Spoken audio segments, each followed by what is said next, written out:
welcome back to the channel everyone, and we're back on another little tiny hike sort of adventure, and we've come to Middletown Hill, which is a hill located literally on the border of Wales and England. Thought we'd get out on Easter weekend, and I brought Luke with me this time. I think the last time we did a video together was about 3 or 4 years ago, just me and Luke. Yeah. So that's going back quite a while, so we thought we'd come up to this location. There's a couple of locations up here that we're going to go to. So we'll get to the top of this hill. I'm already out of breath. Yeah. See you at the top. So I'm currently as well testing out my new setup that I've got going on. So I've recently purchased the new DJI Mobile 8, which is like a big gimbal basically. But I've also got the mic on. So I'm hoping the audio is coming out quite well because it's really windy.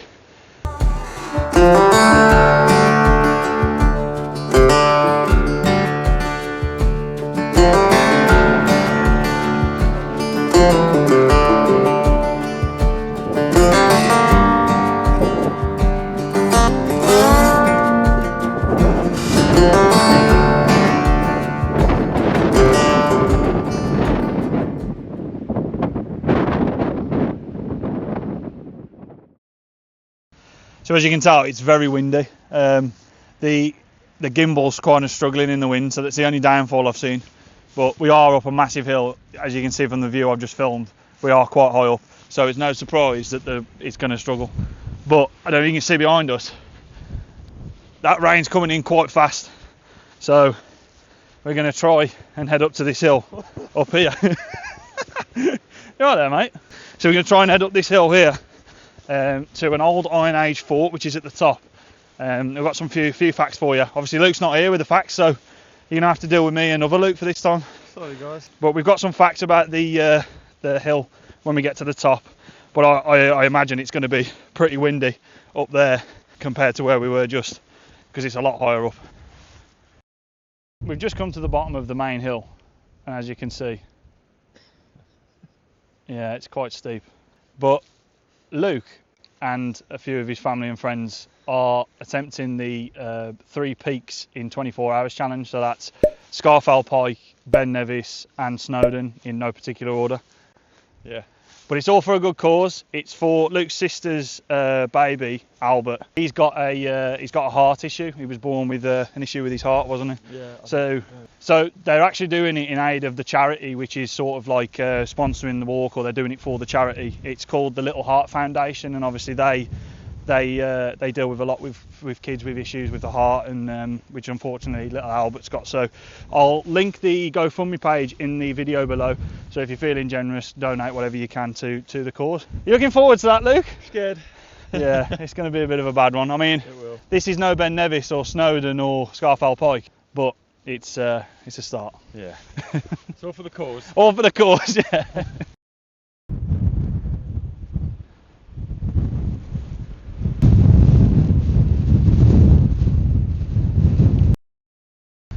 So I also needed to do this. I wanted to give a shout out to 2 of the young viewers that watch us all the time, and that's Arthur and Tiana.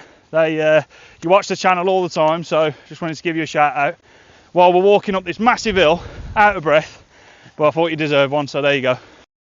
So we've made it to the top of Cefn E Castell Hill Fort. I think that's how it's pronounced, but it's in Welsh, and I'm not Welsh, so I've butchered that. This hill fort is an old Iron Age stone surrounding hill fort. Whilst they were excavating here, they found a lot of evidence of metal workings, which is obviously all in ties with hill forts around the local area. So just from here in the distance, you can see the Wrekin, located in Telford, and that's the same. That hill fort there is also known for metalworking. So it was during the 1980s that when they actually excavated the local area, they found 2 furnace buildings, as well as 2 small snail shell looking type buildings that were actually developed into small smithy works. It's like a blacksmith almost. Obviously that's where they would prepare the metalwork and everything for the actual fort itself, and obviously trade it to other local hill forts possibly in the area. So the area itself is like an oval sort of shape hill fort, and then it's in the actual area that it encloses is about 32 metres by 24 metres in total for the main area. So the total area, including the walls and the defences around the hill fort, encloses a circumference area of 182 metres by 73 metres. So you can imagine the size of this place. I'll put up a little screenshot here of the fort in like the air. Obviously I would have got the drone up, but the wind is just, my drone would be in bloody Wales. I think we are in Wales, aren't we? I think my drone would probably fly to bloody Snowdon if it took off in here, so that's why we haven't got the drone up today. So yeah, they're just a few little facts about the hill fort itself, but what we're going to do is we're going to go over the hill here, which leads to the actual border between England and Wales. You're in Wales, mate? I'm in England now. No, you're in Wales. I'm in Wales. You're in Wales. I'm in England, you're in Wales. Oh, I want to come to England. So Max, just as a pointer for you, if you're watching, you don't need a passport to go from Wales to England or England to Wales. Look, I'll show you. This is documented evidence that you don't need a passport. So we're currently stood at the border between England and Wales. This is actually considered the modern border of Wales. So the actual ancient Welsh border actually stretched over towards Shropshire and Telford and claimed all of Shropshire. Years ago, obviously, the English took it back. So the modern Welsh border is actually where we're stood now and stretches all the way down, obviously, towards South Wales and up to north. So we're currently there. We're here. We're here. So we just walked all the way to the end of this sort of like hill. There's not much down there, to be fair, just nice views.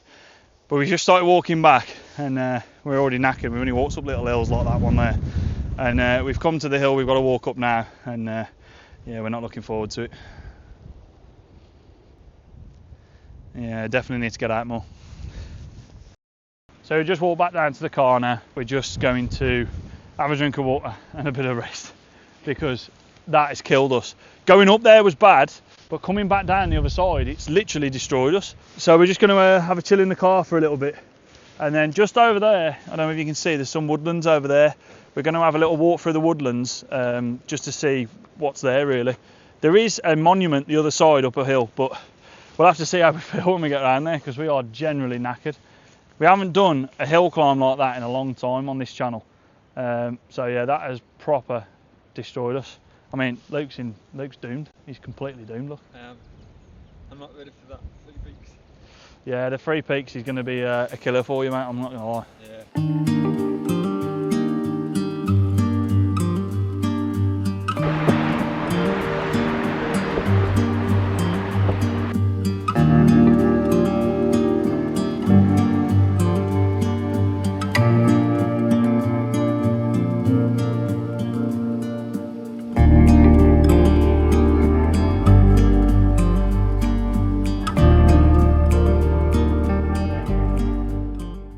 So we just drove around the corner from where we were just, and we've come round to the Cridian Estate. Is it Cridian Estate? Cridian Estate, which is also the walk which leads you up to Rodney's Pillar, which is at the top of this hill. Now I'll be honest with you, the way we're feeling, we've recouped a little bit of energy in the car just, but the way we're feeling, if it gets really steep up here, we might have to turn back. But we thought, have a nice little woodland walk, can't hurt nobody. Yeah. So we're lazy. Yeah, we're fat, lazy, out of fitness completely, aren't we? Oh yeah. I honestly, mate, I don't know how you're going to do this 3 peak challenge.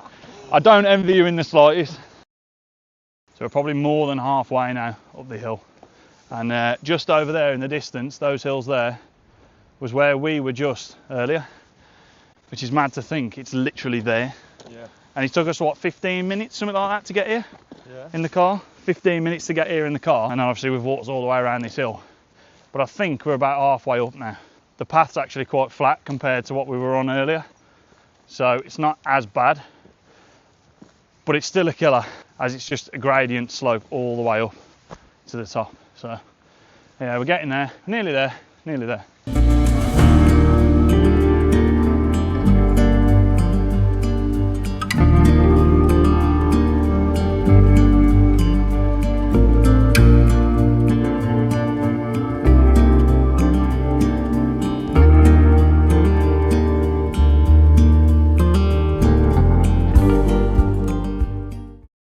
So we've just walked up that hill and we're already knackered, and then we've just noticed that the monument here is even further and up an even bigger hill, and I'll be honest, I don't think we can cope with it, not after walking up that hill earlier.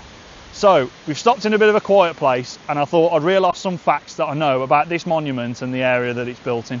So behind us, this monument here is called Admiral Rodney's Pillar, and it stands at about 54 foot tall, and it is actually a Grade 2 listed pillar monument, which is based up on the hill here, which is called Bredian Hill, I think it's called. It was erected in 1781 to commemorate Admiral Sir George Rodney's naval battles, famously known for the Battle of the Saints, which took place in 1782. It was built from local stone that was mined from the area, and actually behind the monument itself there is still an active quarry located just behind, and the monument stands as a prolific landmark for the surrounding areas with panoramic views and everything. But I don't think I have it in me, or Luke has it in him, to walk up that hill, I'll be honest. What do you reckon? No, not at all. Honestly, he's going to be doomed on this Three Peaks walk, I'm telling you. He's got to walk up, like I say, Ben Nevis, Scarfell Pike and Snowdon in 24 hours.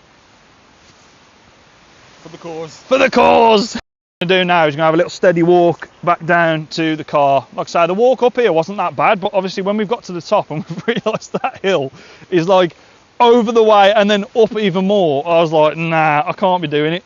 But at least you've seen the monument from a closer point. To be honest, you can probably see it from the other hill that we were at. But we're going to have a walk back down to the car now and then head to grab some food or whatever, so we'll see you back at the car. As we're walking back to the car, it reminded me to say, this boy has just recently become a dad. He's just become a dad to a little boy called Oakley. How much did he weigh again? £7.10. Fat git! Everybody wish him congratulations, because he's now stepped into fatherhood. I have. Very daunting. I thought I'd drag him out, get him up the hills. That's what you want, isn't it? Dying up a hill with your newborn baby at home. Shocking. So we've just got back to the car now. This video has been a lot shorter than all our other ones, but it's a nice little video, little scenic sort of hiking video. And don't forget, I've linked the fundraiser for Luke's charity event that he's doing for his sister's baby. So if you are feeling generous, donate to that. It's a good cause, like I say. No pressure, no pressure. And we'll see you on the next video. So thanks for watching.